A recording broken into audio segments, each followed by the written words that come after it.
বন্ধুরা, ভোটার তালিকায় আপনার নাম আছে তো? আগামী দিনে থাকবে তো?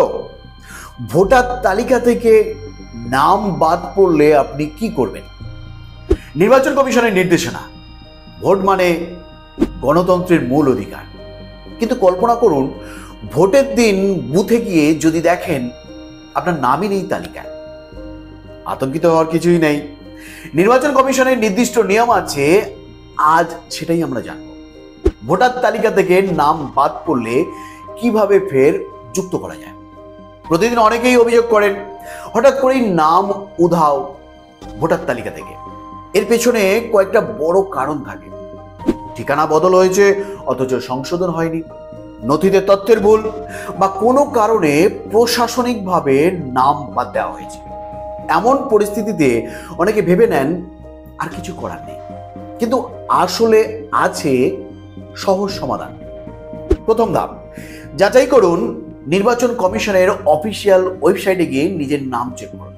চাইলে স্থানীয় ব্লক বা নির্বাচন অফিসেও খোঁজ নিতে পারেন। দ্বিতীয় ধাপ, আবেদন করুন। যদি নাম না থাকে সঙ্গে সঙ্গে ফর্ম 6 পূরণ করতে হবে। এই ফর্ম অনলাইনে পাওয়া যায়, আবার স্থানীয় অফিস থেকেও নিতে পারবেন। প্রয়োজনীয় নথি, জাতীয় পরিচয়পত্র বা আধার, বয়স ও ঠিকানার প্রমাণ, পাসপোর্ট সাইজ ছবি। তৃতীয়ত, আপত্তি ও সংশোধন। যদি মনে হয় ভুলবশত নাম মুছে গেছে, তাহলে ফর্ম 8 দিয়ে আপত্তি জানাতে হবে। এতে পুরনো তথ্য সংশোধন করে আবার নাম তালিকায় আনা যায়। চতুর্থ ধাপ, সময়সীমা। মনে রাখবেন, আবেদন সব সময় ভোটের আগে নির্দিষ্ট সময়ের মধ্যে জমা দিতে হয়।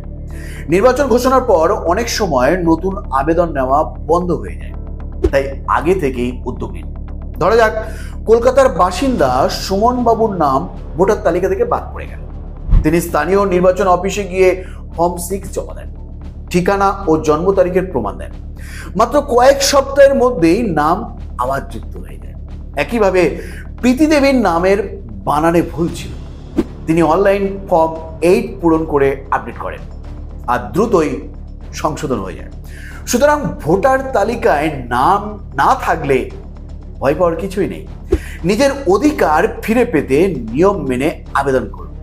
আপনার একটি ভোটই দেশের ভবিষ্যৎ নির্ধারণ করতে পারে। তাই সচেতন হন, ভোটার তালিকা চেক করুন, আর যদি বাদ পড়ে যান আজই নির্বাচন কমিশনের নিয়ম মেনে সংশোধন করুন। সো বন্ধুরা, এই ছিল আজকের পরিবেশন। আজকের ভিডিওটি ভালো লাগলে অবশ্যই একটি লাইক করুন, এবং এই তথ্যটি যদি আপনার কাছে গুরুত্বপূর্ণ বলে মনে হয় অবশ্যই আপনার পরিচিতদের মধ্যে শেয়ার করুন। ভালো থাকবেন, সুস্থ থাকবেন। ধন্যবাদ।